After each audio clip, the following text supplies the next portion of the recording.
उधर यूक्रेन ने दावा किया कि उसकी फौज ने पिछले 24 घंटों में रूस के 1000 से ज्यादा सैनिकों को ढेर कर दिया।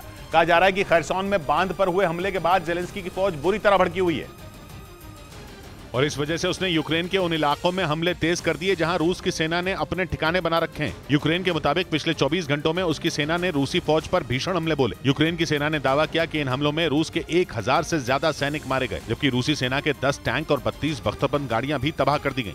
इसके साथ ही यूक्रेन ने यह दावा भी किया कि रूस के कई हथियार डिपो भी बुरी तरह तबाह हो गए। नोवा कोखोवका बांध पर हमले के बाद से ही यूक्रेन ने रूस के खिलाफ बड़े हमले की तैयारी कर ली थी और इसी के बाद उसकी सेना ने रूसी ठिकानों पर धावा बोल दिया। ईरान इंटरनेशनल नाम के न्यूज चैनल ने दावा किया कि ईरान की सेना की ब्रांच IRGC यानी इस्लामिक रिवॉल्यूशनरी गार्ड कोर अपनी खुद फोर्स को दूसरे देशों में हथियार मुहैया करवा रही है। खुद फोर्स का काम ईरान की सीमा के बाहर ईरान के हितों की रक्षा करना है, जिसे हथियार देने के लिए IRGC अपनी एक नई ब्रिगेड को जरिया बना रही है ताकि किसी भी सूरत में कोई ईरान का बाल भी बांका न कर सके। ईरान की सेना की ब्रांच IRGC यानी इस्लामिक रिवॉल्यूशनरी गार्ड कोर लगातार कुद्स फोर्स को मजबूत करने में जुटी है। ईरान इंटरनेशनल के मुताबिक कुद्स फोर्स को हथियारों की कमी न हो, इसके लिए IRGC ने अब नई ब्रिगेड बना दी। दावा है कि ये ब्रिगेड कुद्स फोर्स को अवैध तरीके से खतरनाक हथियारों की सप्लाई कर रही है। कुद्स फोर्स के लड़ाके इराक, सीरिया, लेबनान और यमन में मोर्चा संभाले हुए हैं। इस बीच पश्चिमी मीडिया ने दावा किया कि जंग के बीच सेना में नए जवानों की भर्ती का पुतिन का मिशन बुरी तरह फेल हो गया। बताया गया कि पुतिन की फौज जवानों की कमी को पूरा करने के लिए जल्द से जल्द सैनिकों की भर्ती करना चाहती है, लेकिन पश्चिमी मीडिया का दावा है कि रूस के युवा सेना में भर्ती होने में दिलचस्पी नहीं ले रहे हैं। खबर के मुताबिक जवानों की भर्ती के लिए रूसी सेना ने 3 महीने से पूरी ताकत झोंक रखी है। दावा है कि उसने रूस के युवाओं को सेना में शामिल होने पर मोटी रकम देने का भी वादा किया, लेकिन इसके बावजूद जवानों की भर्ती नहीं हो सकी। पश्चिमी मीडिया के मुताबिक लंबे वक्त से पुतिन की फौज जवानों की कमी से जूझ रही है, इसीलिए वो जल्द से जल्द फौजियों की भर्ती करना चाहती है। लेकिन अब जब ऐसी खबरें सामने आ रही हैं कि रूस के युवा सेना में भर्ती होना ही नहीं चाहते, तो ये पुतिन के लिए किसी झटके से कम नहीं है। उधर AI यानी आर्टिफिशियल इंटेलिजेंस को हथियार बनाकर चीन, अमेरिका और ताइवान से लड़ने की तैयारी में जुट गया। टेक्सास नेशनल सिक्योरिटी रिव्यू ने एक रिपोर्ट जारी की जिसमें दावा किया गया कि चीन अब आर्मी की ताकत बढ़ाने के लिए आर्टिफिशियल इंटेलिजेंस का इस्तेमाल कर रहा है और इसलिए बताया जा रहा है कि AI यानी आर्टिफिशियल इंटेलिजेंस की मदद से चीन, अमेरिका और ताइवान पर हमला कर सकता है।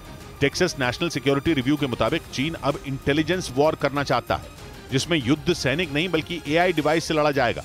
असल में AI एक टेक्नोलॉजी है जो इंसानी दिमाग की तरह काम करती है और दावा है कि चीन AI के जरिए दुश्मन देशों के बड़े नेताओं के दिमाग को अपने काबू में कर लेगा, जिससे बिना हथियारों के इस्तेमाल से ही वो अपने दुश्मनों को तबाह कर देगा। चीन और रूस से जारी तनाव के बीच जापान ने एंटी शिप क्रूज मिसाइल बनाने की तैयारी तेज कर दी।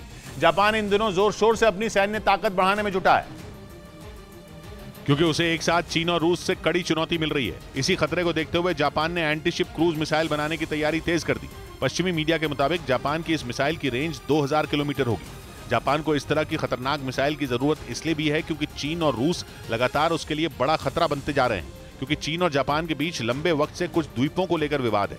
वहीं रूस भी चीन के साथ खड़ा है। एक दिन पहले ही ये खबर सामने आई थी कि चीन के जंगी जहाज उसकी सीमा में घुस गए। इससे पहले चीन और रूस ने मिलकर पूर्वी चीन सागर में युद्ध का अभ्यास कर जापान को डराने की कोशिश की थी।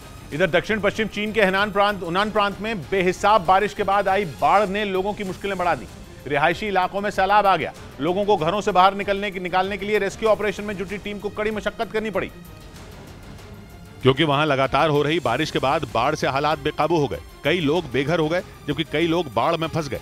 इस बीच रेस्क्यू टीम कई इलाकों में लोगों को बचाने की कोशिश में जुटी नजर आई। बाढ़ग्रस्त इलाकों से लोगों को बाहर निकाला गया और नाव की मदद से उन्हें सुरक्षित जगह पहुंचाया गया। पानी का बहाव इतना ज्यादा था कि सड़कें और मैदान का दूर दूर तक अंदाजा लगा पाना मुश्किल था। गाड़ियां आधी से ज्यादा पानी में डूब गईं। रेस्क्यू टीम ने कड़ी मशक्कत के बाद लोगों को गाड़ियों से बाहर निकाला। कई इलाकों में इतना पानी भर गया कि कई इमारतें कई फीट तक पानी में डूब गईं।